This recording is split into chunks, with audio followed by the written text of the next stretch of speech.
Alors on se retrouve maintenant sur la notion de compliment, les situations où vous allez devoir parfois faire des compliments ou recevoir des compliments. Je vous rappelle que faire des compliments c'est très important, ça fait partie des marques de considération, des marques d'attention. Si vous vous rappelez le ratio Losada, il faut au moins 3 marques d'attention positive pour venir contrecarrer une marque d'attention négative. Et le bon ratio Losada se situe entre 3 et 10. En dessous de 3, c'est du foutage de gueule, vous allez frustrer vos collaborateurs, les démotiver. Au-dessus de 10, ça reste aussi du foutage de gueule dans le sens où ça reste plus crédible, d'accord? Donc soyez attentifs, c'est très important au niveau de la motivation de vos collaborateurs. Et si demain vous êtes manager de vos N-1.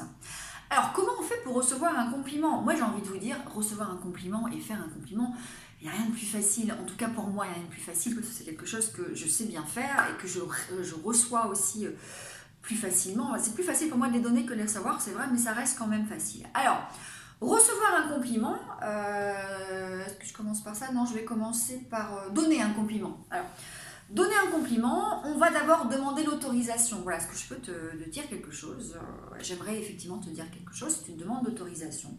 On va verbaliser le compliment, là encore une fois, avec les règles de l'assertivité, le je trouve, je pense que, on est direct, on ne se justifie pas, on ne donne pas trop de détails, voilà, on est vraiment sur un compliment de manière directe et précise. On peut faire un disque rayé parce que parfois la personne en face de nous va être un peu gênée. Non, non, mais si, je t'assure, c'est vraiment, je trouve que tu es une personne agréable, c'est très agréable de travailler avec toi et j'apprécie de travailler avec toi au quotidien. Voilà, on fait un disque rayé, ce qui fait que ça valorise encore plus la personne qui est en face de nous. Et puis on peut faire une révélation sur soi, c'est voilà, vous donner un sentiment. Ça me fait vraiment plaisir de travailler avec toi. Je suis enthousiaste à l'idée qu'on puisse collaborer ensemble. Voilà. Voilà pour le comment donner un compliment. Vous irez voir l'exemple dans le slide, les slides. Recevoir un compliment qui est vrai, parce qu'on va voir effectivement dans les compliments, vous avez des compliments qui sont authentiques, qui sont sincères, avec des gens qui sont en congruence, et puis vous allez avoir des compliments qui parfois sont injustifiés dans le sens où peut-être la personne ne veut pas vous faire du mal, hein, mais elle exagère un peu l'implication que vous avez eue dans la situation, ou pour le coup, ça peut être aussi un peu de la manipulation derrière, hein, avec les compliments. Vous allez, dans le non-verbal, vous pouvez aussi percevoir dans les compliments ce qui est de l'ordre de l'authenticité, la congruence et ce qui est incongruent. D'accord. Alors, recevoir un compliment vrai, vous écoutez la personne, vous acceptez le compliment sans retenue, de manière directe, précise, vous faites une révélation sur vous, c'est-à-dire que vous exprimez votre émotion, votre sentiment par rapport à cet accueil du compliment, et puis vous terminez chaleureusement. Ok ? Voilà la technique, vous irez voir concrètement comment ça se passe dans les documents avec l'exemple. Et puis par contre, recevoir un compliment qui est faux ou bien pas tout à fait vrai, parce que peut-être la personne a un peu fantasmé votre intervention dans une situation.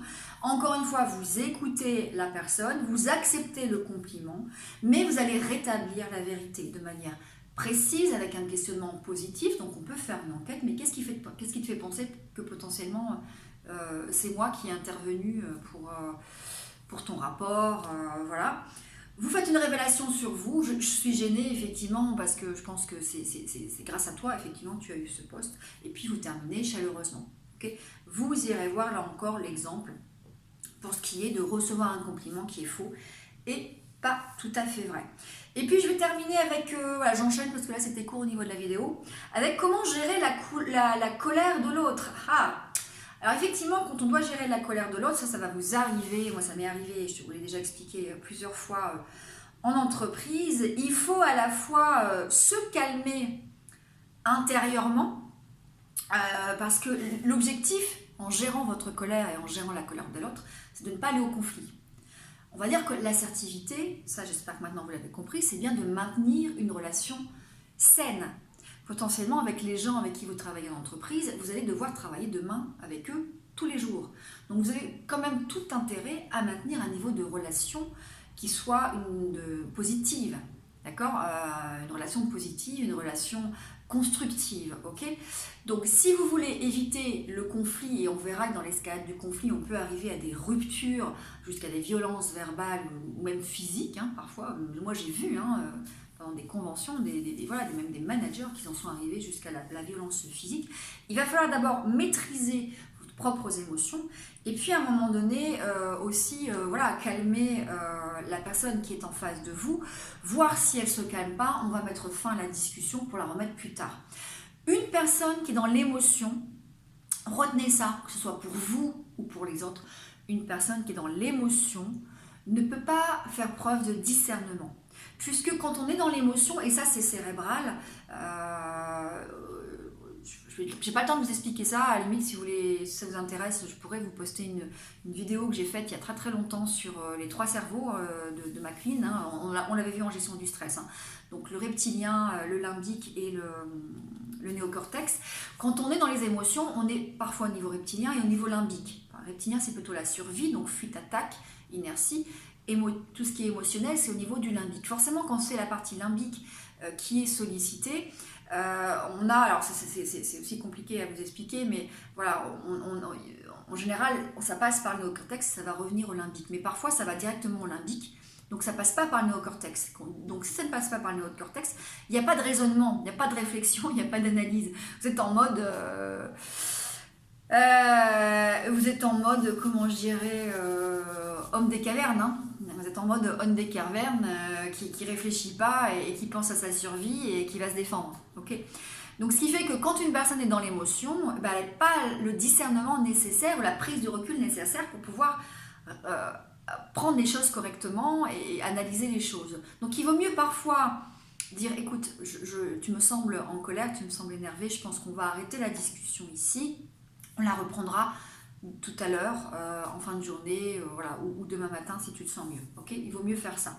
Alors concrètement, voilà, vous allez écouter attentivement en tenant compte du non-verbal de la personne parce que vous allez déjà ressentir effectivement à quel niveau d'agressivité potentiellement elle peut être et voir si effectivement dans l'escalade du conflit jusqu'où ça peut aller. Il faut faire aussi attention avec la colère, hein, ça peut vite déraper. Vous allez vous calmer intérieurement avec des techniques qu'on a vues en gestion du stress de respiration, de relaxation rapide, d'accord? Et puis en mettant en position, et puis l'objectif c'est quand même d'essayer de comprendre la vision de l'autre. Ça il faut jamais le perdre à l'esprit. Voilà, voilà, j'ai l'impression que tu es en colère. Est-ce que tu sais qu'on en parle? Qu'est-ce qui se passe pour toi? Voilà, on va essayer de comprendre quelle est la vision de l'autre en étant dans l'empathie, en étant dans l'affirmation de soi empathique. Vous faites préciser la critique par des faits, mais ça revient à ce qu'on a vu juste avant si c'est une critique. Vous pouvez faire une affirmation de soi empathique. Je parlais juste avant, donc tu as l'air très en colère, ça doit être grave, est-ce que tu souhaites qu'on en parle? Adopter une position basse. Alors en colère, effectivement, quand une personne en face de vous est en colère, si vous voulez renouer le contact, il faut se mettre là pour le coup en position basse. D'accord? Si vous restez sur une position qui veut aller au conflit, vous allez aller au conflit, hein. Voilà, si vous voulez être dans l'agressivité avec une personne qui est déjà en agressivité, vous allez aller au conflit. Et donc vous allez tomber dans l'escalade du conflit jusqu'à potentiellement la violence verbale ou la violence physique, d'accord? Vous utilisez le disque rayé si nécessaire et vous aidez l'autre à trouver une solution ou une alternative. Et donc vous irez voir, je vous ai collé là un document extrait d'un bouquin, je ne sais plus c'est lequel, je travaille tellement avec tellement de bouquins différents, qui explique comment on peut désamorcer une colère et trouver des alternatives. Ok? Voilà, donc je vais arrêter la vidéo là, je vais passer sur notre vidéo pour l'atelier. À très bientôt.